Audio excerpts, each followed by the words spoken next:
Em 1712, nasce o teórico, político, filósofo, escritor, compositor de obras musicais da época e autodidata.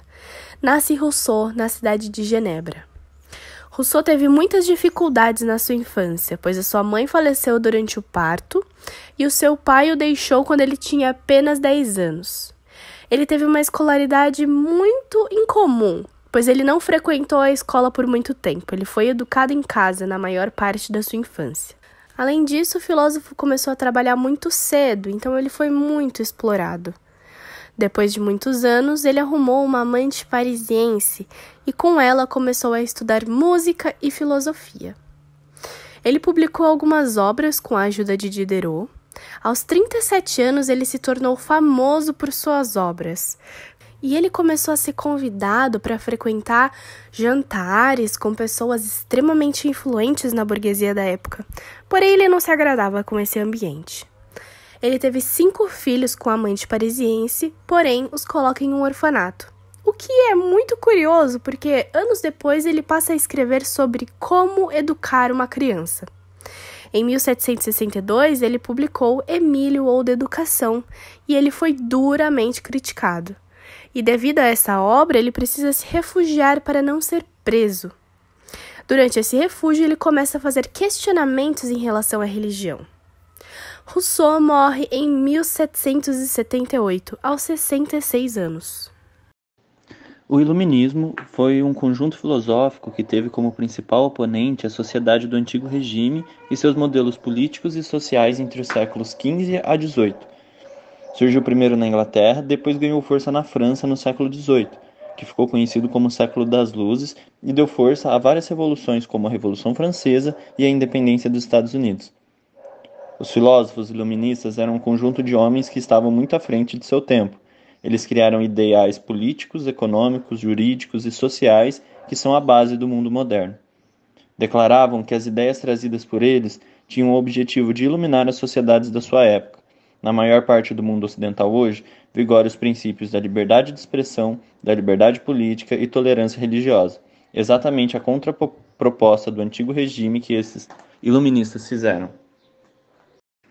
Entre os principais filósofos iluministas estavam Montesquieu, Voltaire, Diderot, Rousseau, John Locke e Adam Smith. Rousseau, então, foi um desses principais filósofos iluministas e precursor também do romantismo no século XIX.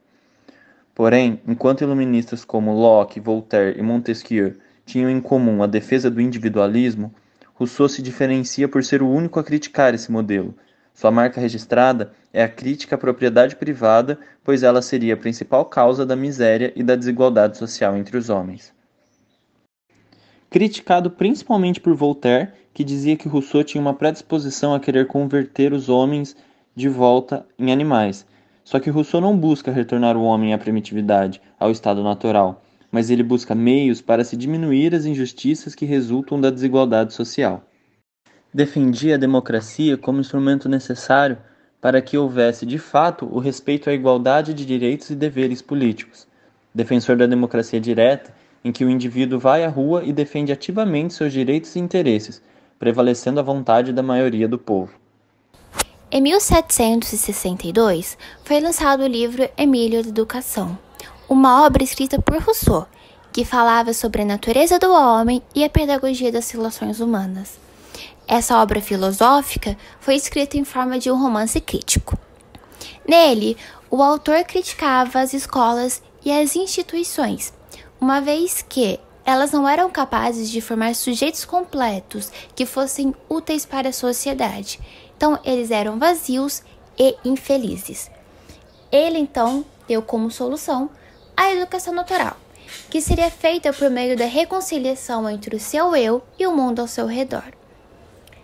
As críticas feitas por ele não eram diretamente a uma escola ou uma instituição pública, mas sim aos homens que estavam por detrás de todo esse trabalho. Ele dizia também que a função do professor era mal remunerada, então ele precisava complementar a sua renda com outra fonte de trabalho. Deste modo, o seu tempo, a sua energia, a sua dedicação não era exclusiva ao ambiente escolar. A educação era fortemente moldada pelos interesses das classes, principalmente as que dominavam naquela época. Elas moldavam o que seria passado na escola, o que os alunos teriam acesso para que o seu lado fosse favorecido. Por fim, ele criticava um pouco a educação católica, que era feita muitas vezes através dos padres jesuítas e no Instituto dos Irmãos das escolas cristãs. A pedagogia russoniana se dava de uma forma integral, doméstica e através do preceptorado.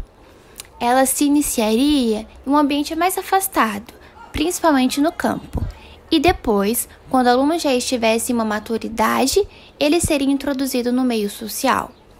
Para Rousseau, a restauração do homem não seria feita de uma forma vinculada com qualquer sistema político, econômico e religioso, uma vez que isso seria a influência externa que prejudicaria o homem primitivo. Deste modo, ele tinha como verdadeiro estudo o da condição humana. No livro 1, 2 e 3 do Emílio da Educação, ele fala sobre elementos intrínsecos à formação humana, que eram elementos que a criança já nascia com eles, mas era perdido durante esse processo chamado de civilizador. Então, como manter esses elementos essenciais? Seria através da educação natural, que tinha como uma dimensão metodológica a natureza. Ela fazia parte das atividades, ela fazia parte do ambiente que o aluno estaria ali estudando, ela faria parte dos experimentos que ele iria realizar. Deste modo, o ser humano saberia ser homem e cidadão, teria uma educação para si e saberia se portar em sociedade. Essa longa formação feita no modo natural faria com que ele fosse respeitoso com as instituições, com as leis, com os seus semelhantes, visando sempre o bem-estar da sua sociedade e do ambiente que ele vive. Essa pedagogia da relação humana, ela é feita através da sociabilidade. O Rousseau falava que não deveria ser feito de um modo brusco e instantâneo, através de pequenas aberturas na moral psicológica. Então, durante toda a formação da criança, o preceptor iria introduzindo, através de lições, pequenas relações humanas, para que quando o aluno tivesse total noção social e convívio com outras pessoas, ele não se corrompia e nem se perderia. Então, esse novo homem formaria um novo mundo ideal para o Rousseau, que ele alcançaria deste modo satisfação pessoal e a social. No livro, uma parte muito importante é sobre a formação do homem e da mulher. O Rousseau, ele diferencia a formação do Emílio e da sua correspondente, Sofia. O homem, ele deve ser educado cientificamente. Ele tem uma capacidade de entender a ciência e de trabalhar com a ciência. Então, ele teria contato com a geografia, com a física, com a filosofia e qualquer outra coisa que precisasse ser racional, que ele pudesse pensar e ali agregar a sua bagagem cultural. Já a menina, ela é educada fora da razão, porque ela não tem uma capacidade científica. E outra, ela não precisa de ter uma instrução científica. A sociedade quer apenas que ela seja doméstica. O menino, ele nasce carente de formação. Então, o preceptor, ele vai estruturar e ele vai estimular esse menino para que quando ele se torne um adulto, ele dê conta de todas as exigências sociais que o mundo colocará sobre ele. Já a menina, não. Ela já nasce mulher, ela já nasce pronta. O papel que ela vai desenvolver na sociedade já veio com ela. Então, ela vai ser mãe e esposa. O menino, por fim, ele é criado e educado para a sociedade, para ter um momento mais liberal em relação ao outro, para conviver com mais pessoas, ter costumes mais abertos. Já a mulher não, ela foi criada para a sua família e posteriormente para o homem. Ela assume o seu papel basilar, que é ser mulher, esposa e mãe. Para que o amor entre o Sofia e o Emílio ocorra, é preciso de um processo. Primeiramente, o preceptor, ele vai causar o primeiro encontro. Então, de algum modo, a Sofia e o Emílio vão se conhecer e ali pode ser que tenha um amor à primeira vista, uma paixão crua. Essa paixão, ela precisa ser amadurecida, ela precisa ser desenvolvida para que aquele amor seja concluído. No próximo passo, a Sofia ela vai começar a assumir o seu papel basilar. Então, ela vai ser a base social, a base doméstica para o Emílio, para que ele consiga finalmente honrar os seus compromissos sociais. Bem, partindo do pressuposto que Rousseau acreditava que o homem era bom e a sociedade o corrompia, Rousseau dizia que a criança era corrompida pela escola. Então ele acreditava que a escola tratava a criança como um mini adulto, forçava a fazer coisas que naturalmente a criança não precisaria fazer. E assim, conforme a criança ia convivendo nesse ambiente, ela se tornaria esse ser que ele considera como egoísta e ganancioso. Então, a partir disso, ele achava que era preciso que as crianças aprendessem a partir dos seus instintos naturais. Então, até aproximadamente uns 10 anos de idade, a criança deveria apenas aprender através dos seus instintos, dos seus sentidos. Então, apenas com as suas experiências. Então, o filósofo propõe um modelo de educação, no qual seria a educação negativa, em que o professor preservaria a criança, ao invés da educação positiva, que era tradicional na época, que era uma forma de inteligência prematura e era um negócio impensado. O ciclo completo dessa nova educação era composta por 4 períodos. O primeiro período vai de 0 a 5 anos, correspondendo a uma vida puramente física, apta a fortificar o corpo sem forçá-lo. Era um período espontâneo.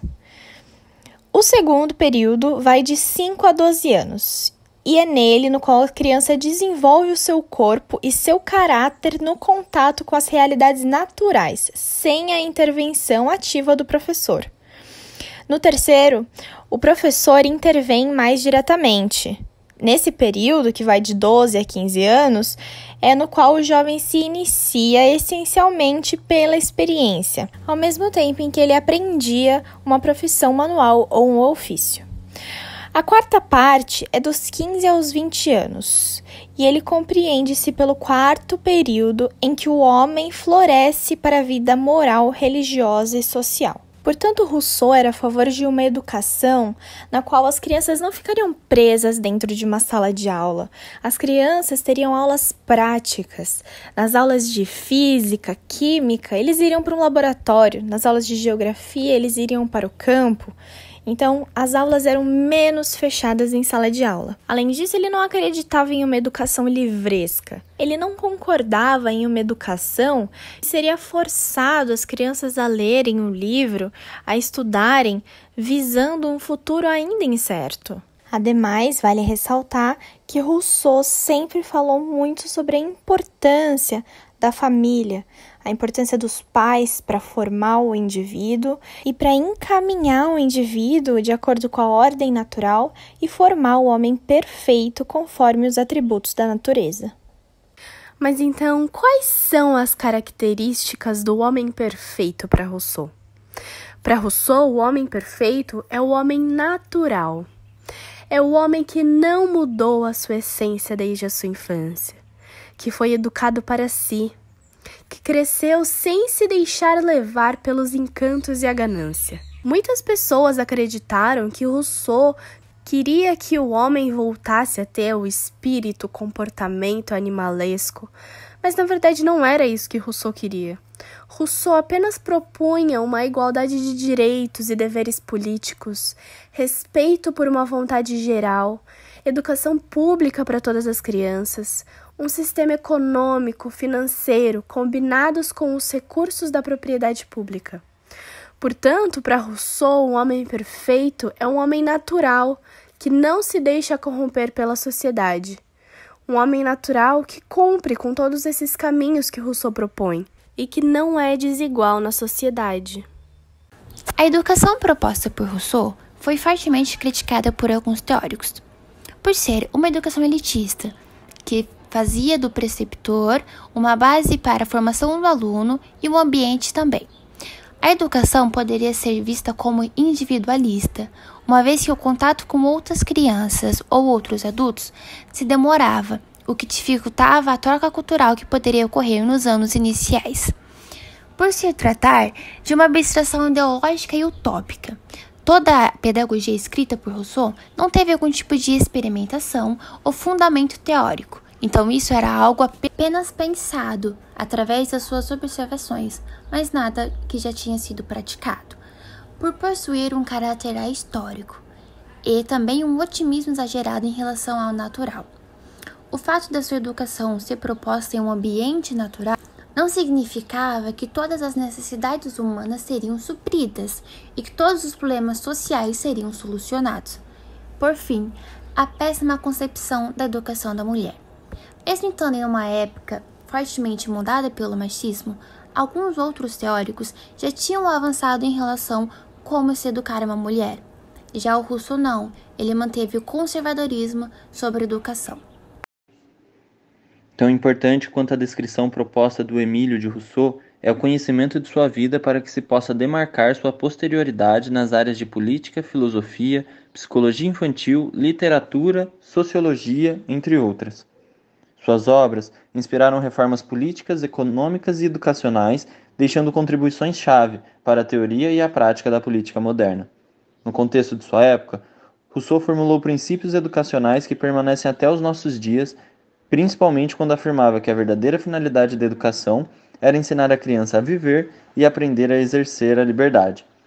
Pode-se afirmar que as ideias de Rousseau influenciam diferentes correntes pedagógicas, já que afirmava que a educação não vem de fora, é a expressão livre da criança no seu contato com a natureza.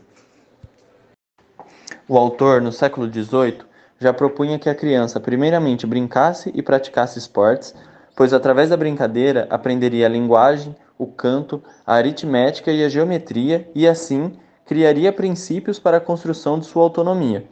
Se traçarmos um paralelo entre a época de Rousseau para a atualidade, poderemos realizar questionamentos e comparações, pois, na atualidade, existem centros municipais de educação infantil e pré-escolas para atendimento das crianças. Essa realidade influenciou o surgimento de leis que consideramos benéficos para a criança, como a LDB 9394/96, o qual integra a educação infantil como a primeira etapa da educação básica. Rousseau pensava a educação guiada não pelo divino e nem pelo destino, e sim pela razão. Ele propunha uma educação que tomasse conhecimento do homem como essência e ao mesmo tempo ético, ou seja, um homem ideal para a sociedade que deveria integrar-se a ela. A pedagogia nova, por exemplo, foi um movimento de renovação do ensino que surgiu no fim do século XIX e ganhou força na primeira metade do século XX. Ele agrupa correntes que advogam a renovação escolar, opondo-se à pedagogia tradicional. Essa teoria mantinha a crença que a escola tinha a função de equalização social. Esse movimento, que era inspirado nas ideias de Rousseau, com as principais características sendo a valorização da criança, sujeito de sua aprendizagem e agente de seu próprio desenvolvimento, tratamento científico do processo educacional, considerando o desenvolvimento psicológico e biológico, respeito às capacidades e aptidões individuais, individualização do ensino conforme os ritmos próprios de aprendizagem e rejeição de modelos adultos em favor da atividade e da liberdade de expressão da criança.